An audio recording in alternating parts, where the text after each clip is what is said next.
the world that learned by listening. In this world, there was no internet, and no one felt its absence because nothing had ever been missing. Information did not hurry. It traveled the way people did, by foot, by rail, by ship, by conversation. Knowledge moved at the pace of trust. Stories crossed oceans inside envelopes, folded carefully, sealed with wax, and carried in leather satchels that smelled faintly of ink and time.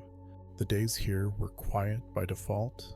People woke with the light, not alarms. Morning arrived as a gradual understanding rather than an announcement. Sunlight touched the edges of curtains, slipped across wooden floors, rested on the spines of books that had been read many times and would be read again.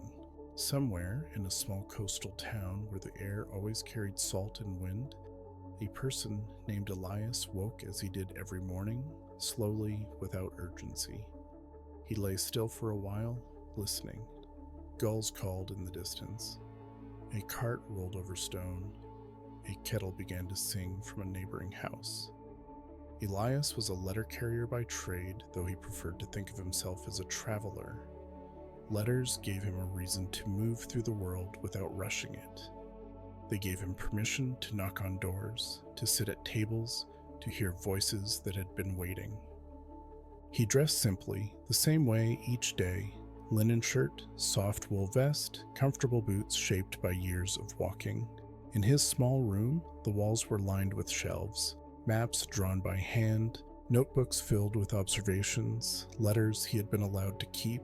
He believed that knowledge lived better when it had been touched. Downstairs, the innkeeper had already set out bread and fruit. They exchanged a nod. Words were optional in the mornings. Outside, the harbor was waking. Boats rocked gently, not yet ready to leave. Fishermen repaired nets, fingers moving from memory. Children ran along the docks, inventing games that had no rules and no score. Elias adjusted the strap of his satchel and began his walk. Letters and roads. The road out of town curved lazily, as if it had been designed by someone who enjoyed wandering.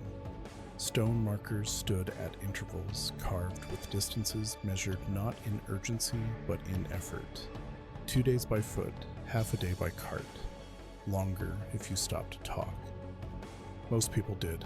Along the road, Elias passed farms where people worked with patient rhythm. He waved. Sometimes he stopped.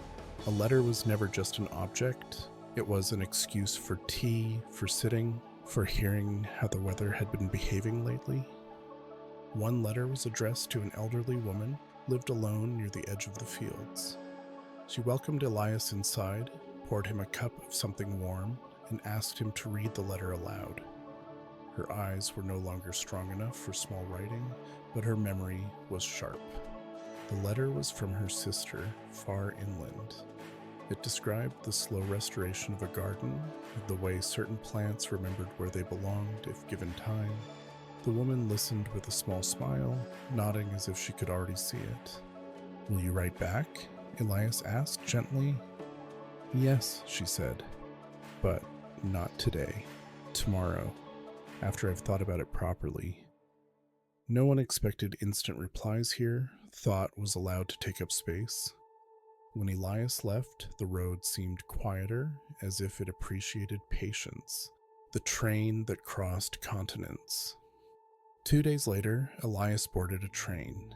It was an old train, not in disrepair, but built in an era when journeys were meant to be noticed. The seats were wide, the windows large. People faced one another, not forward. Conversation was the natural direction of travel. The train moved with a steady, reassuring sound. Metal, steam, motion without hurry. Outside, landscapes unfolded gradually, forests loosening into plains, plains rising into hills. Across from Elias sat a teacher traveling to a mountain village where she would stay for the winter. She carried no devices, only a small library and a box of chalk. "What do you teach?" Elias asked. "How to ask better questions," she said. They talked for a while, then stopped. Silence was not awkward here. It was simply another way of sharing the journey. Further down the carriage, someone played a quiet instrument. Nothing showy, just enough to remind the air that music existed. When night fell, lamps were lit. People read, wrote, or watched the dark slide past. The train did not demand attention, it carried it. Cities without noise. The city Elias arrived in was large but calm. Streets were busy without being loud. Notices were posted on boards at central squares. Announcements, invitations, requests for help. Knowledge lived in buildings. Libraries here were not just collections of books, they were meeting places. Elders sat with apprentices. Travelers told stories in exchange for meals. Maps were updated by hand with notes written in margins. Ask Marta before crossing, river gentler at dawn. Elias spent days there, delivering letters, listening to conversations that drifted like leaves. One evening, he attended a gathering where a scholar spoke, not from a podium, but from a chair at the center of a circle. She spoke about the stars, not as distant objects, but as neighbors that had been watched for generations. She told stories of patterns remembered because they had been spoken aloud, corrected, refined, passed on with care. No one recorded her words. They listened instead. Crossing the sea, eventually Elias boarded a ship. The sea journey was long and gentle.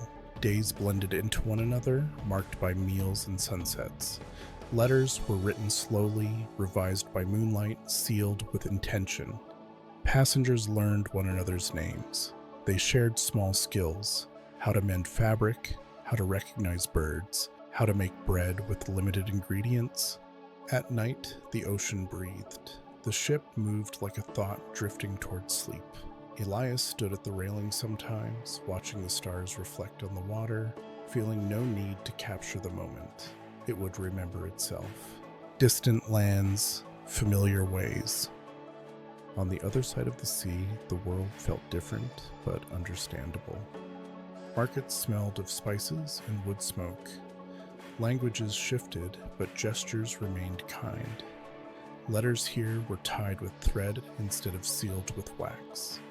Knowledge was passed during walks, during meals, during long afternoons, when the sun made thinking slow. Elias delivered a letter to a craftsman who carved instruments. The man read carefully, then invited Elias to stay until evening. As the light faded, the craftsman played.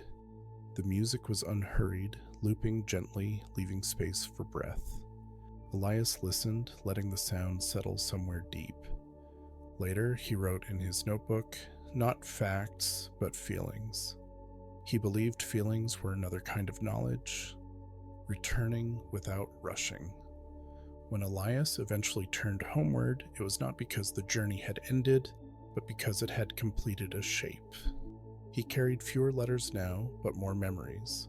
The roads welcomed him back the way familiar thoughts do.